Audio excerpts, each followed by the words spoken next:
week, which claimed congressional and state legislative districts drawn up by lawmakers this fall are still discriminatory. The maps won't change for 2024 elections, but the plans are instead being challenged ahead of 2026. And that's the latest. I'm Mike Moore from your 24/7 news source, the Black Information Network and BINnews.com.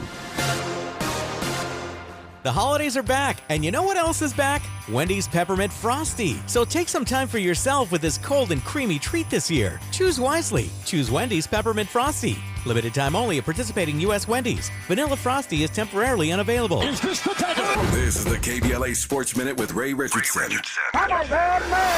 The Clippers keep rolling. They get a 9-point win in Dallas last night. 9 straight for the Clippers, their longest winning streak since 2014. Impressive win after blowing a 22-point lead. Strong game from Kawhi Leonard, 30 points, 10 rebounds, and 5 assists. 21 off the bench from Norman Powell. The Clippers are at Oklahoma City tonight. More troubles for the Lakers. They lose by 16 last night in Chicago.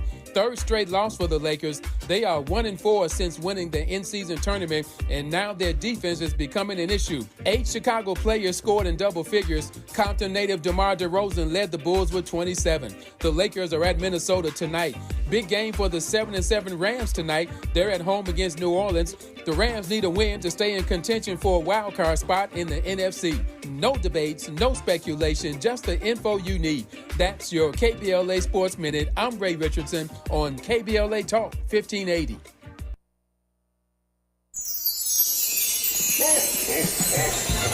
It's the gift-giving season, and we have a gift for you.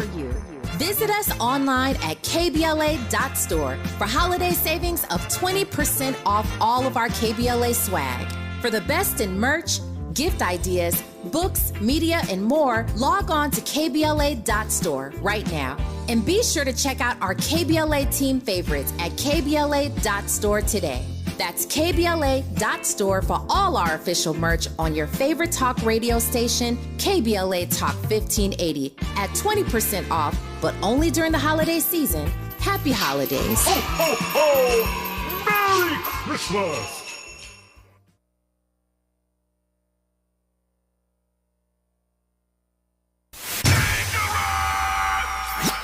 Environmental justice, pollution, and climate.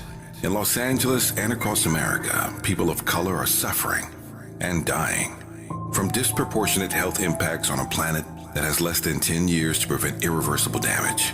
Heat illnesses, respiratory illnesses, water-related illnesses, food system impacts, insect-related diseases, Black maternal health, and mental health effects. As the impacts of climate change mount, millions of vulnerable people, our people, are going to bear the brunt of these extreme environmental events, which will likely lead to forced displacement, loss of cultural identity, and other related risks. These realities are as real as rain. Stay tuned to KBLA Talk 1580 for more details about the most progressive multimedia and live events campaign any Black media outlet has ever undertaken to combat the climate catastrophe. Experts, events, empowerment. It's all on the way from unapologetically progressive KBLA Talk 1580. We don't black down. We level up. Level up. Level up, level up, level up, level up, level up, level up, level up, level up, level up, level up, level up, level up.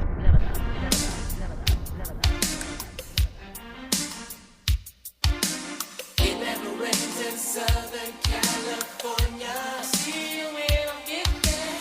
I haven't seen your face in a year. I can't wait till I get there. Just to kiss and squeeze and hug, and girl, you know the rest, 'cause they tell me it never rains in Southern California. And they tell me it never rains in Southern California. Maybe I'll take a flight out tonight, and you can pick me up about 8. I don't know what airline, girl, but I know we won't be late, 'cause they tell me it never rains in Southern California. They tell me it never rains in Southern California. Now I can't sleep at night.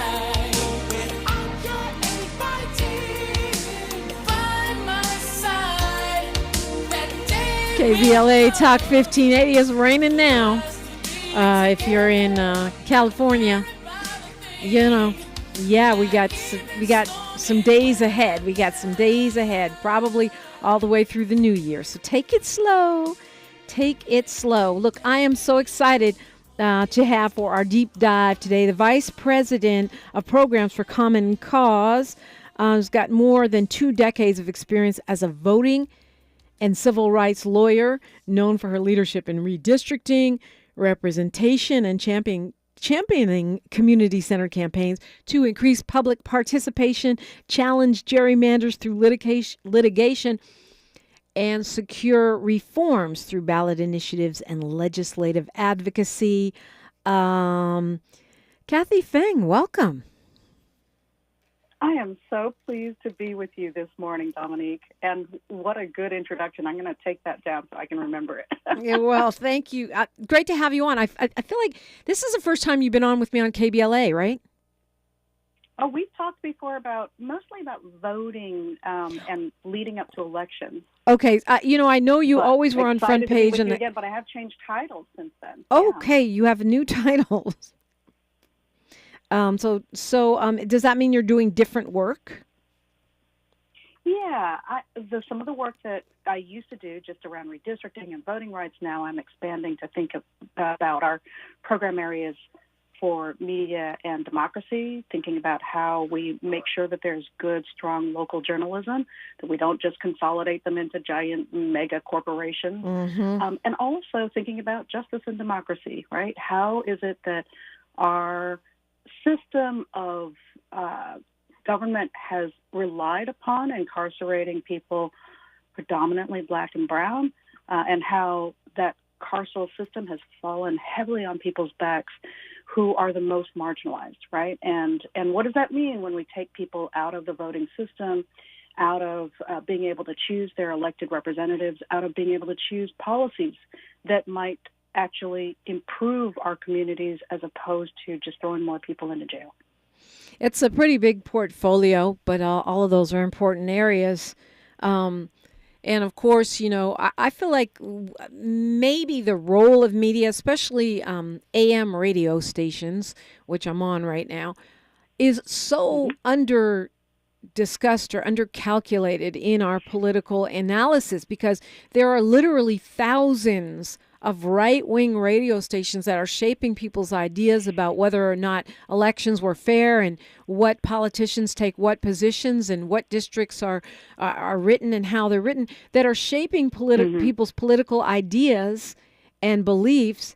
And, when it comes to ownership by black people or BIPOC people of any kind, women, progressives, it's just almost nothing. That's right. I think that unfortunately, this country has a very ugly history, but also a very ugly present that has given some people all the rights and deprived other people consistently and systematically based on race, right? And so a lot of what we're now looking at is just trying to unpack some of those institutions and make them fair, right? Level playing fields. And we're not even talking about, some people think that talking about Black Lives Matter is giving some people special privileges. No, it's just getting people onto a level playing field so that our system does what it says it should do, which is to treat every person equally and equitably. I mean, from the standpoint of a person tracking headlines and tracking legislation, it seems like we're going in just the opposite direction. It seems like we're seeing more gerrymandering, more obstacles to voting. I mean, the recent decision that only, that seems to be saying only the Department of Justice will be able to sue for example, for violations of our voting rights. Those kinds of massive footprints seem to be leading in just the opposite direction. Yeah, it's definitely true that we have seen a real backlash since about 2011, 12, and I'll just say it's not a coincidence that that's when we elected our first black president, that a lot of states at the state level, at the local level, started to push for much more restrictive voting practices. And every step of the way, each time people pushed back, right, by passing more expansive laws, or courts said, no, that's unconstitutional, some of these legislators would get more and more creative. And their latest ploy is to try to push for restriction of the rights of individuals to bring lawsuits to challenge these restrictive voting laws, and to say only the Department of Justice can do it. Right. Now, the Department of Justice, depending on who the president is, might be fully embracing the role of protecting the voting rights of people who were intended to be protected by our Constitution, or they could go slow. And what we've seen is that ebb and flow can happen depending on what the outlook of a particular president or their administration might be. And what we need to be sure of is that at all times, 24/7, 365 days a year, that there is an ability for citizens to stand up for the right to vote. And that includes then individuals or organizations being able to bring those challenges to gerrymandered lines or to laws that are intended to strip people of their right to vote. We wish you all. To be able to challenge that in court. So as a voting and civil rights lawyer, I mean, isn't that what the function of the NAACP Legal Defense Fund and the Mexican American, Legal Defense and Education Fund and these types of organizations? Isn't that really what they do? I mean, that's kind of their main purpose. That is what they do. They are centered around looking at places, taking in information, listening to people's stories, and where people are being treated based on their race or other protected status in a way that is discriminatory or taking away their rights. They're defending them in courts, and oftentimes successfully so. And what I'll say is that these efforts to restrict voting rights it's a cynical effort basically by politicians who are very afraid of losing power. They're looking at the demographics. They're realizing that they may be on the wrong side of history, but they're going to do whatever they can to try to manipulate and take advantage while they can.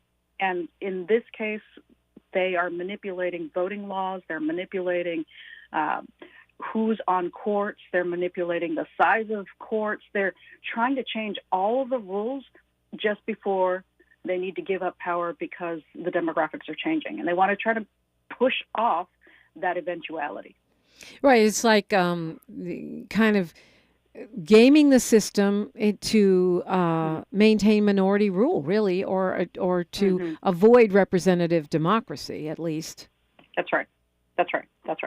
And I think that there is a kind of privilege and arrogance that comes with that assumes that the power that they have is God-given and shouldn't be taken away, when in fact it should be coming from the people, right? We, the people of these United States, right? And in truth, the way that this country was founded was always with the assumption that we, the people, were the primary source of power, and we, the people, had the ability to give and take. And in the case where voting rights are taken by legislators, there are so many other checks and balances in this country's government that allow the people to reassert that power and say, no, you can't do that.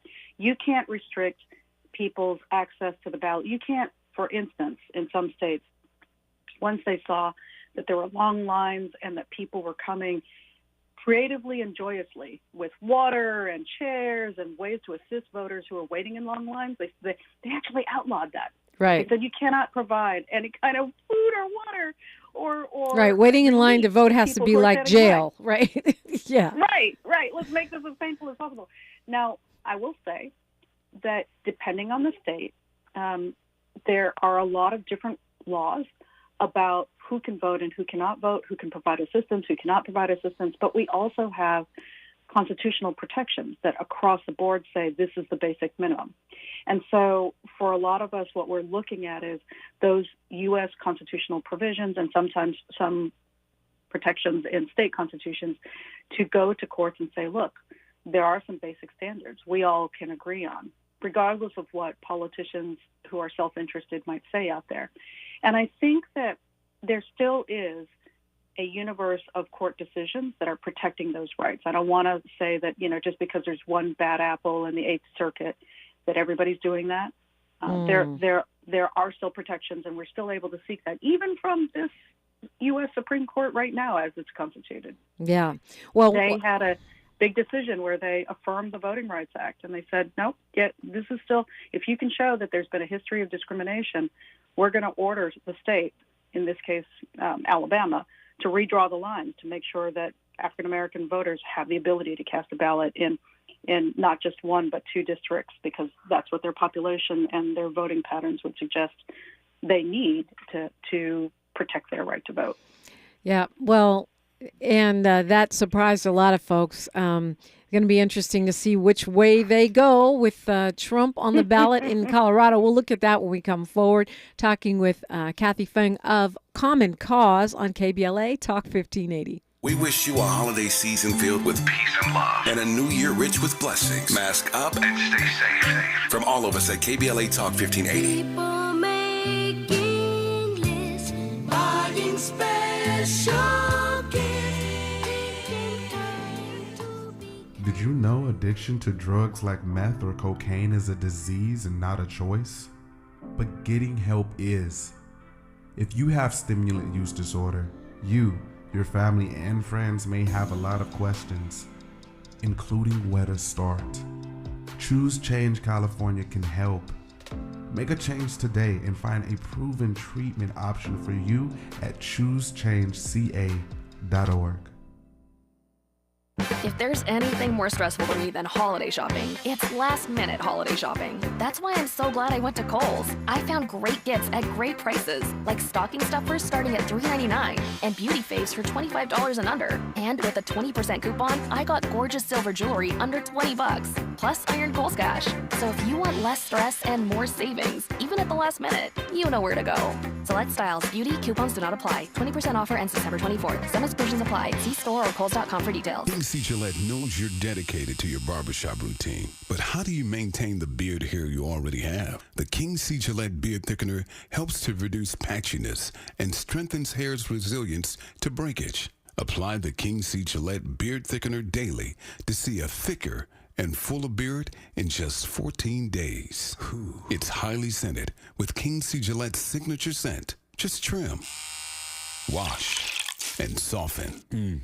With King C. Gillette. KBLA Talk 1580 is the exclusive media sponsor of this light of ours, activist photographers of the Civil Rights Movement. A dynamic new exhibition on view now at the Skirball Cultural Center in Los Angeles. This light of ours showcases more than 150 photos taken by movement insiders from diverse backgrounds that reveal the vital work undertaken by a broad coalition of organizers and everyday people whose collective action changed America. This light of ours is one of 3 temporary exhibitions currently on view at the Skirball, which together explore issues related to civil rights, immigration, and pluralism. Tickets and more information for all 3 exhibitions are available at skirball.org. That's skirball.org. SKIRBALL.org. Thanks for waking up with Dominique DiPrima on KBLA Talk 1580. And we're talking with Kathay Feng, Vice President of Programs for Common Cause. Probably should have started there at the beginning, Kathay, and let folks know they should know, because we had a PSA running on this station for quite a while, but what Common Cause is, what it's all about. Sure. Common Cause was formed in 1970 by a group of people who said, everybody has a representative in government, those lobbyists, all those special interests, except for we the people.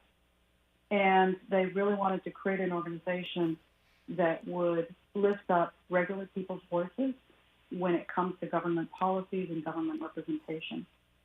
since then, we have been champions of civil rights, voting rights, making sure that elections are free and fair, monitoring places to make sure that when people are trying to vote, they're eligible to vote, that we're defending their right to vote, and pushing back on restrictive voting laws. So really just going in there and making sure that our laws live up to the aspiration of a more perfect union.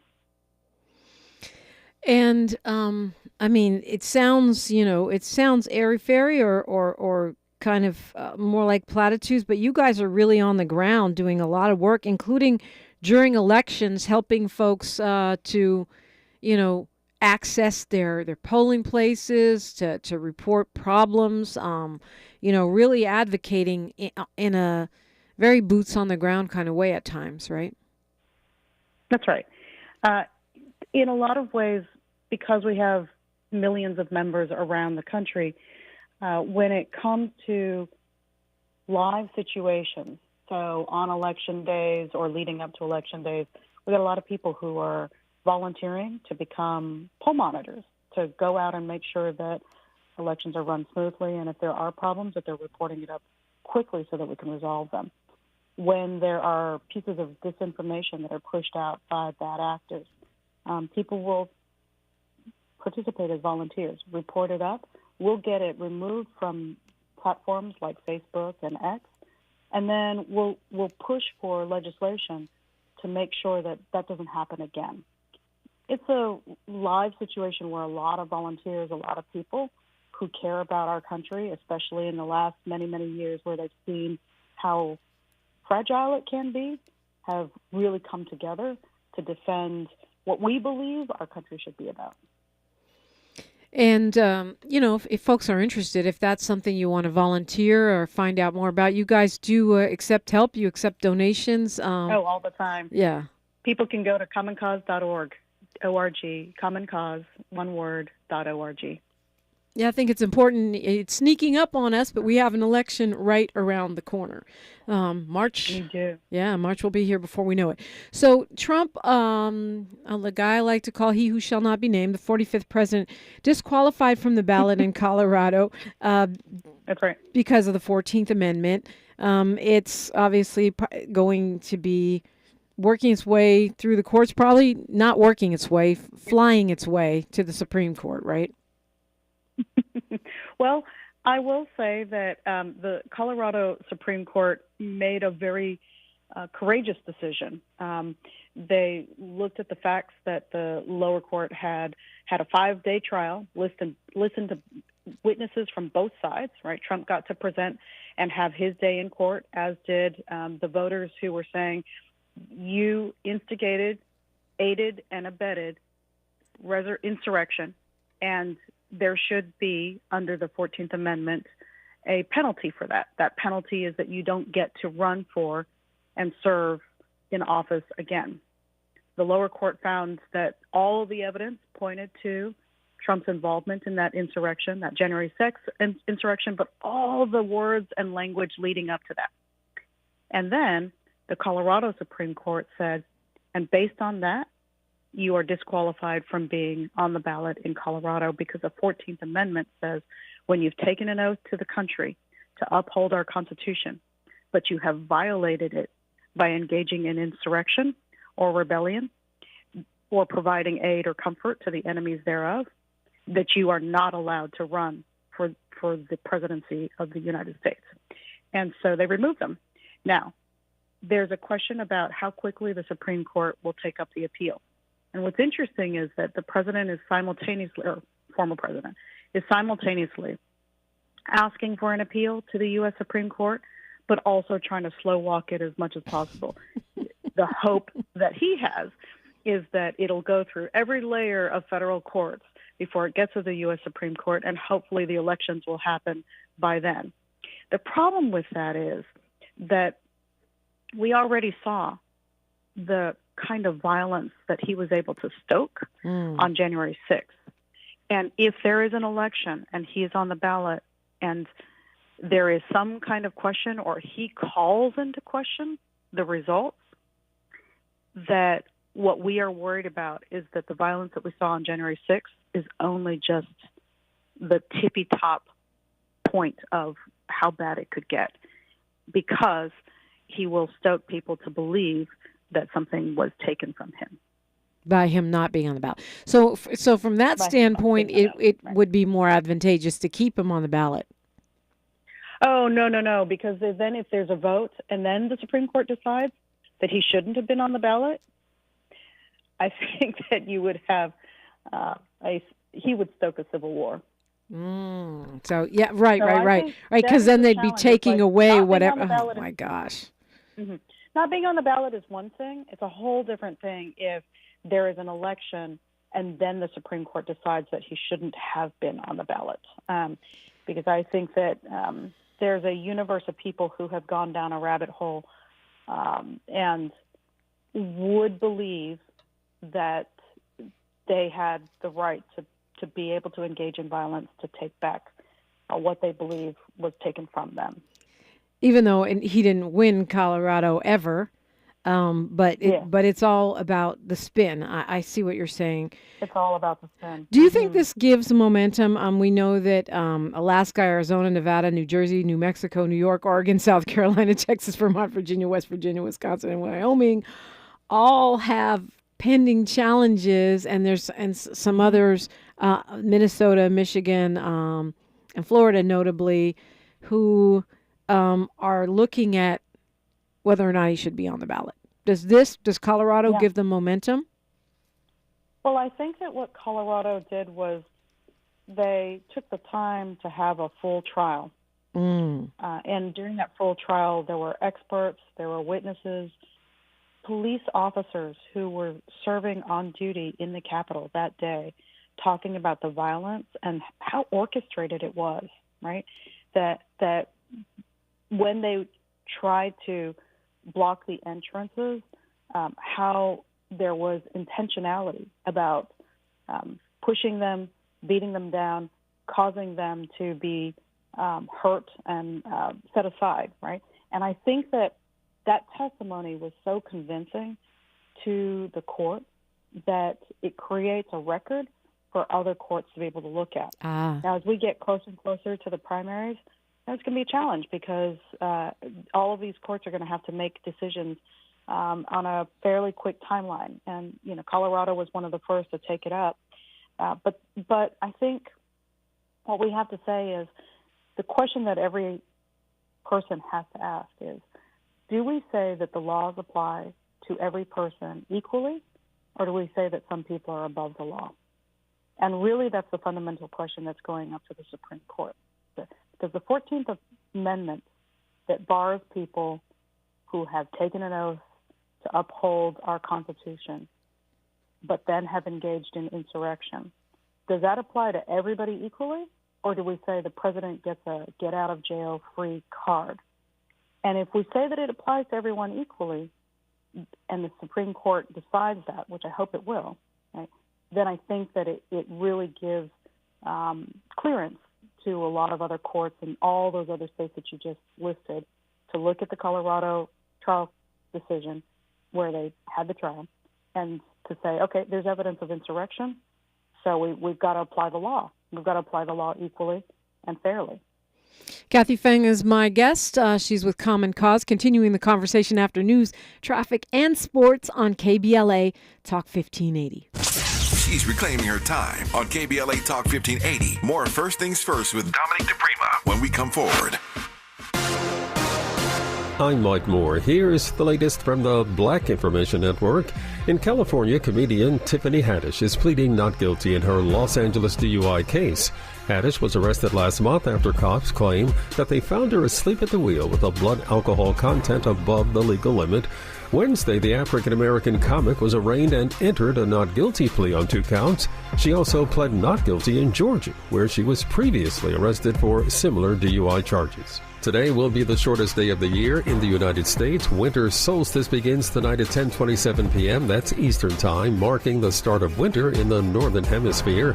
Today, the sun will be at its lowest angle in its path across the southern sky, meaning there will be less daylight today than on any other day of the year. And that's the latest. I'm Mike Moore from your 24/7 news source, the Black Information Network and BINnews.com. The holidays are back, and you know what else is back? Wendy's Peppermint Frosty. So take some time for yourself with this cold and creamy treat this year. Choose wisely. Choose Wendy's Peppermint Frosty. Limited time only at participating U.S. Wendy's. Vanilla Frosty is temporarily unavailable. This is the KBLA Sports Minute with Ray Richardson. The Clippers keep rolling. They get a 9-point win in Dallas last night. 9 straight for the Clippers, their longest winning streak since 2014. Impressive win after blowing a 22-point lead. Strong game from Kawhi Leonard, 30 points, 10 rebounds, and 5 assists. 21 off the bench from Norman Powell. The Clippers are at Oklahoma City tonight. More troubles for the Lakers. They lose by 16 last night in Chicago. Third straight loss for the Lakers. They are 1-4 since winning the in-season tournament, and now their defense is becoming an issue. 8 Chicago players scored in double figures. Compton native DeMar DeRozan led the Bulls with 27. The Lakers are at Minnesota tonight. Big game for the 7-7 Rams tonight. They're at home against New Orleans. The Rams need a win to stay in contention for a wild card spot in the NFC. No debates, no speculation, just the info you need. That's your KBLA Sports Minute. I'm Ray Richardson on KBLA Talk 1580.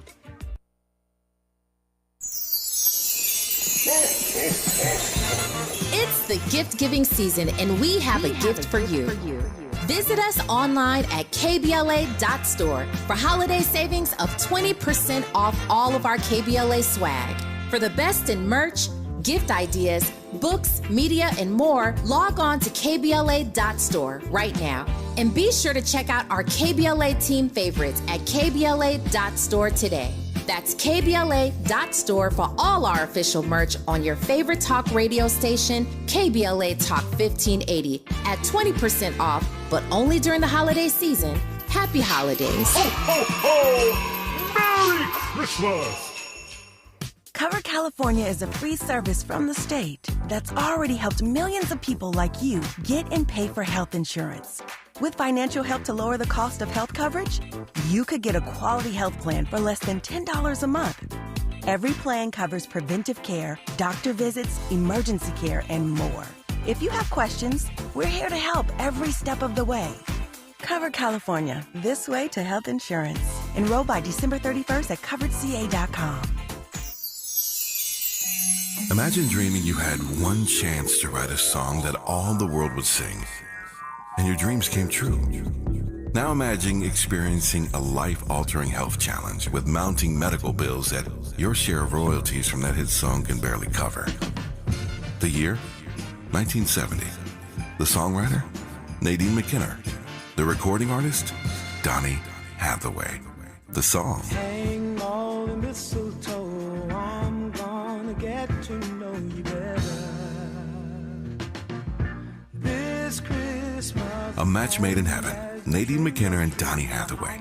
To date, over 300 artists have covered This Christmas. Unfortunately, because of industry practices and standards in the early 70s, Nadine McKinnon failed to protect her interests and did not benefit financially to the extent she should have. As we know, history is littered with countless untold stories of the accomplishments of hidden black female figures. For over 50 years now, we've been inspired by this heartfelt Christmas classic. Due to a sudden debilitating stroke, Nadine McKinnon is in need of our help to assist with massive medical bills not covered by our insurance. Please show your love to this inspirational woman and writer of our beloved classic. And this Christmas will be a very special Christmas for you and Nadine. Please contribute as your heart leads you. All donations are welcome. Go right now to the GoFundMe page for Nadine Scott McKinnon or head to the KBLA 1580 website. On behalf of KBLA Talk 1580, thank you in advance for doing your part to honor a true songwriting legend. And this Christmas will be a very special Christmas for me. Merry Christmas. Broadcasting live from Leimert Park, USA. Welcome back to your home for unapologetically progressive radio, KBLA Talk 1580. Common Cause is the organization. Kathay Feng is my guest, and you guys have been busy. You stay busy. Suing now, along with the NAACP and others, the Republican-led legislature, right, in North Carolina because of precisely what we were talking about earlier, gerrymandering, drawing maps that disenfranchise black voters. Tell me about that. Yeah. We're proud to stand with NAACP in a couple of different states, Florida, Georgia, and now North Carolina. Now, North Carolina has been ground zero for gerrymandering for many decades. And I think it doesn't matter whether it's Democrats or Republicans. In the end, the people who are always getting the short end of the stick, who are always carved up and carved out of political representation, are African Americans, black people, right? And I think that really this latest lawsuit is challenging the legislature's consistent effort to try to cut up traditional communities that have been able to elect black representatives to Congress to say you can't keep cutting up these communities because they have the right to vote. They're protected under the U.S. Constitution, and this constitutes a violation. So we're bringing the lawsuit. We're hopeful, actually, that there's if we look at what has happened recently in South Carolina and Alabama and Georgia, there's reason to hope that our courts are going to be able to look at all the evidence and say, no, North Carolina, you did gerrymander. You did hurt these black communities, and we need to restore that right to vote. And again, this is a case where you have you guys, Common Cause, individual black and Latino voters, and the NAACP bringing this legal action, not the Department of Justice. Yeah. It's a big country. I will say, we have membership. So I'm just going to say, Right. It's a good point. No judgment. But our two organizations do have membership, right? And what that means is when you've got membership, you've got people for Common Cause, we've got people who live in every congressional district. And so we hear it immediately from the grassroots. They know, they're watching what's happening. They see when a line has been changed and how it cuts right through their communities and what that means for them, right? Now they can't, some people are cut out of a district, they can't actually communicate with the congressional member or the assembly member or the senator who they've developed a relationship with, right? If they have a need because a hurricane is coming through North Carolina or, they need to have access to green jobs, right? That those are the kinds of things that representatives usually, when they have been based in a community and they are connected to that community, that they are listening to their constituents. And when people are cut out of that district, then it can have a real impact on their access to resources. So in truth, part of it is that our two organizations, because we have grassroots, we have a lot of folks who immediately come to us. Sometimes the lawyers are still figuring it out, but the people know what the impact is, and they'll tell us, hey, we got to do something. And that's when we immediately mobilize and pull together the resources to bring these kind of lawsuits. And I'll mention one other organization, the Southern Coalition for Social Justice. They just have an amazing group of lawyers, young lawyers who, in the tradition of back in the day when Thurgood Marshall, was just cutting his teeth on these kind of cases, you got a lot of people who are bringing all of their skills together to represent people and make sure that there is justice at the polls. Speaking of Thurgood Marshall, talk to me about the role of Common Cause in bringing, lobbying, doing whatever is possible to do to bring some accountability to the U.S. Supreme Court. Now they're saying they're gonna follow their own little, self-policing code of conduct, which to me is okay, if you say so. But it does seem like you guys are playing a role in trying to bring some kind of accountability. Yeah. So one of the things that we do is we look at how money influences politics. And we do a lot of, background research to understand when money is flowing, where is it coming from and who is it trying to influence. So way back when, we were one of the first organizations to call out the fact that the Koch brothers, who were behind a lot of legislation that was very hurtful to labor unions, to environmental causes, because they had their own agenda, right? That they were hosting this secret retreat in Palm Springs every year, and they were bringing people like Justice Clarence Thomas and back then Justice Antonin Scalia, two conservative justices, to these retreats, right? So they were bringing a lot of conservative donors into the same space as Clarence Thomas. So we called that out, and we brought a lot of people together to start looking much more closely at what was going on in the Supreme Court. And there's a lot of new evidence that has come out about the extent to which certain conservative donors, mega billionaires, have funneled money, sometimes buying a house, paying for people's, college education, in order to keep Clarence Thomas in their back pocket, right? In a spot of power and voting their way. Now, he's not the only one, but he certainly is the most prominent one, because he sort of broadcast out there that he needed more money, and then lo and behold, some of these mega donors came up and started paying for all of his needs, and his wife Ginny. Now, the interesting thing is that his wife Ginny Thomas is also a major player. She's not a bit player, right? She was at the January 6th insurrection. She was giving hourly feedback via text to President Trump. She was encouraging him to get involved and stay involved, right? And every step of the way, she is another one of those links to these mega donors and to these conservative white supremacist groups. The irony never stops with this couple. And because she is the link between these political donors and the political establishment and Justice Thomas, there's a real concern that any time a case might come up before the Supreme Court where these issues are at play, like the Colorado case, right? Where the Colorado case may be raising issues about President Trump, that Ginny Thomas spent all that effort and time and raising money to support, that would affect the justices, Justice Thomas's ability to judge the case fairly.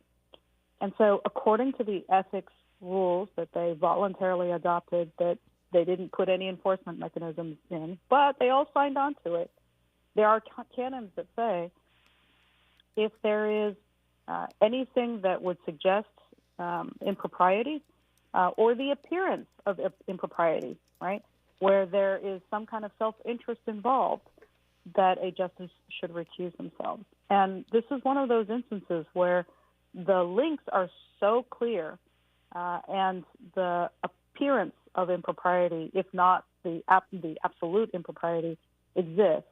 And is this a case that, if it makes its way, the Colorado case or similar kinds of cases make their way to the Supreme Court, is this the kind of case where a justice whose wife was involved in instigating the January 6th insurrection should recuse themselves?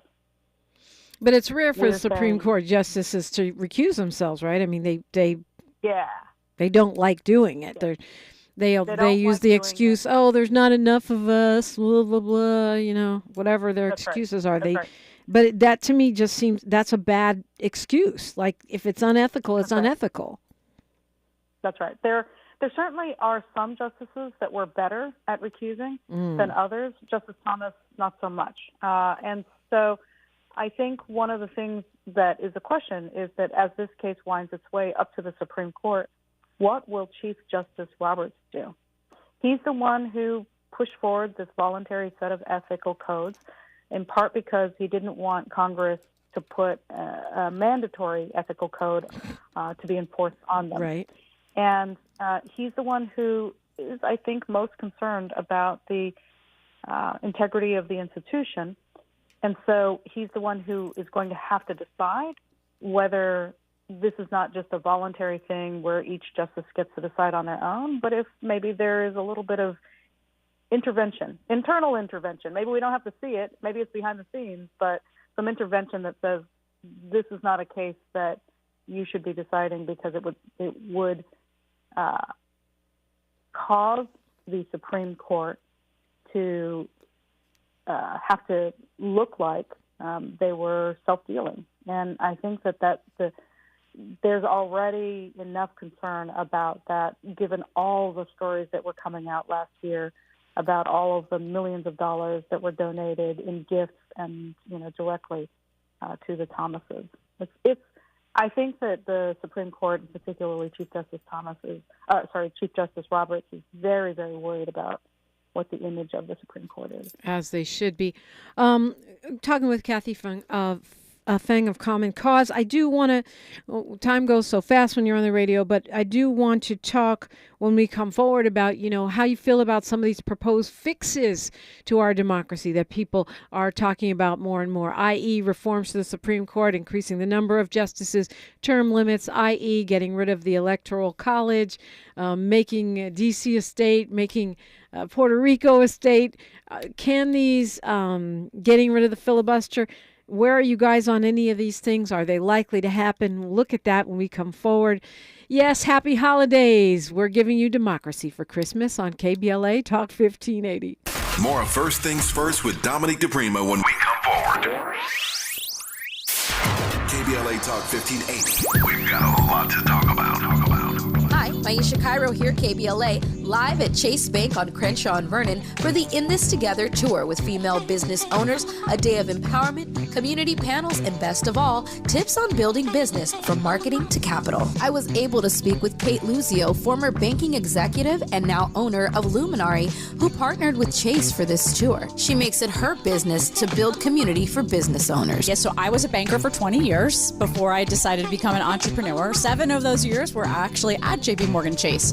One of the biggest things that I had going into my entrepreneurial journey was a big background in banking. So what advice are you giving business owners looking for financial backing today? So Chase brings in so much knowledge and the opportunity to understand what financial tools are out there for business owners to build, grow, and scale their business. A lot of business owners will say, well, I need to get a loan immediately. Well, you wouldn't just lend money to your friend if you didn't know why they needed it. I tell every business owner, you need a business plan, you need financial projections, you need a banker. Because you have to start building a relationship with a banker so that they get comfortable with how you're going to build that business and so that they can eventually support you in different ways. Makes sense. So visit the Chase Community Center on Crenshaw and Vernon. Meet a banker today. Tell them about your business. I'm Maisha Cairo in the community for KBLA with JP Morgan Chase.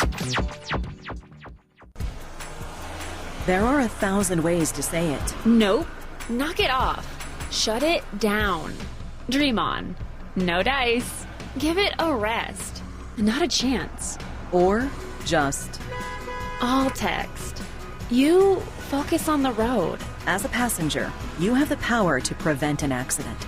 There are 1,000 ways to stop a distracted driver. Choose one. A message from CTIA.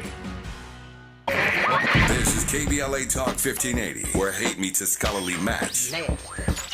Okay, I'm never going to have enough time to get through all of these questions, but before we launch into all that, Kathay Feng, I want to ask you about this complaint filed by a conservative group against Justice Ketanji Brown Jackson. It seems a little tit for tat, a little retaliatory. They're saying that her husband didn't disclose income for his medical malpractice consultation, and that she didn't tell us enough about where the money she got the money for her investiture. It's the Center for Renewing America. Coincidentally, it comes right after Democrats sent a letter asking for Justice Thomas to recuse himself from the presidential immunity conversation. So what are your thoughts on this? Yeah, it's tit for tat. Yeah. It is. And look at the scale of the difference, right? One is you got a business and you didn't tell us everything about it. The other one is there are major donors who are buying houses for your relatives, who are paying for the full college education of your relatives, who are giving you levels of gifts that, regular folks don't get. 38 vacations. 38 vacations. Most of us won't even take 38 vacations in our life. 38 on a private jet, all expense paid. Right, exactly. Yeah. There's levels to it. It's tit for tat, and I think people just need to understand the difference of scale. What Justice Thomas has received in terms of gifts and lavish trips, that is on the level of somebody trying to exert influence and corrupt the decisions of this justice. And it's a very different thing than somebody not reporting everything on their form the way they should have. Justice Ketanji Brown Jackson should do what she needs to comply with the law. There is no doubt about that. But this is tit for tat. So what about these fixes that we keep hearing about? Should we get rid of the Electoral College, for example? Yeah. Let's start with that. Yes, we should. That is a process that I think very few of us understand until we get to every presidential year. And I think that moving to a national popular vote is the most obvious choice. We now have the ability to be able to tabulate everybody's vote relatively quickly, to be able to determine how each state's voters want to choose a president. And I think it absolutely makes sense for us to choose our president based on what the national popular vote is, not based on the allocation of electoral college votes from each state, where we don't even know how those people were chosen. We don't know, how they're going to cast their ballot. The idea that each state, basically gets a certain number based on something that's already misapportioned. California, based on our population, should have a lot more electoral votes than we do. But because back in the day, as they were creating the Constitution, they were very concerned about trying to hold on to the votes of these smaller states. They granted a lot of concessions, and one of them was the Electoral College. The other one is 2 senators per state, no matter how many people live there, right? That's right. I mean, there's so many things. And I'll say the fact that we are stuck at 435 members of the House of Representatives means that, again, you hit this cap where a state like California should have far more representatives than we do. But because you start with, in the House of Representatives, you also start with a certain number, and then you roll up from there. So by all measures, we've got a number of different things in the way that we count people to be allocated to deciding how many House of Representatives there are, to the way that we count votes to decide who our president's going to be. Those things should be changed. I'm going to add one more thing, which is prison-based gerrymandering. Depending on the state, California has made some big changes and good changes, right? But many, many states still count, the census counts people based on where they are, which means that those people who are incarcerated are counted in prison instead of their last known address. Now, we all know because of mass incarceration, thousands, millions of people are removed from their last known address. But when they finish their time, the place that they're going back to is, their home community. And so the way that we allocate resources, the way that we allocate votes, the way that we draw our districts should be based on the communities that they come from, not these prisons. Because we shouldn't create an incentive to place a prison in a low population rural community where they get to count those votes, those people for purposes of redistricting, but they don't give them the power of the vote. I mean, it's almost like taking votes from our communities and moving them to rural communities by incentivizing incarcerating us. It is. And there's one more bill that is really exciting. Ayanna Pressley has introduced a bill called Inclusive Democracy that would say if you're incarcerated, but if you are 18 and a citizen, you should be able to vote.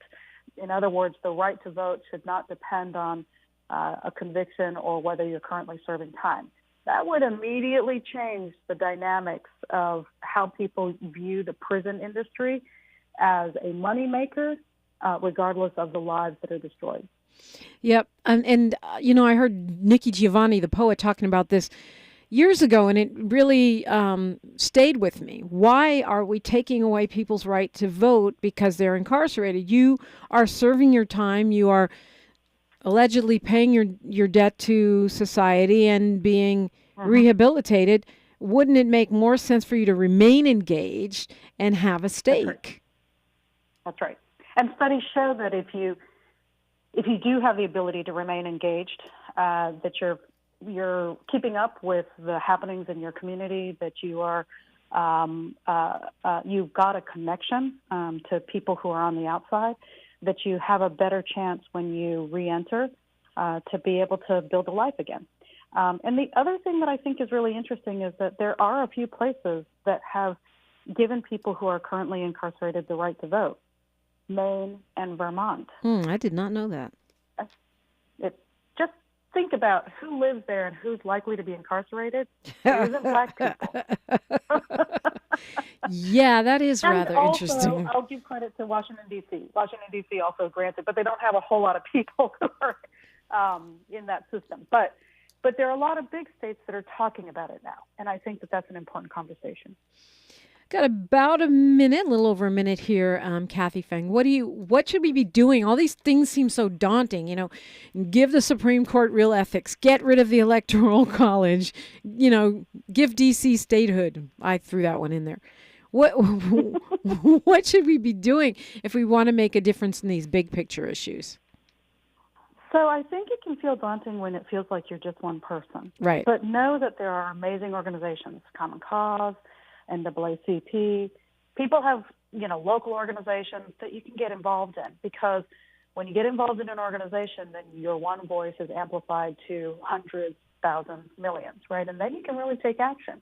And we've seen in election after election, when people volunteer to become poll monitors to protect the vote, that even when it's an off year, and I'll just use Ohio as an example, the legislature tried to do a lot of things in these off-year, August and September elections that were not normal dates for elections.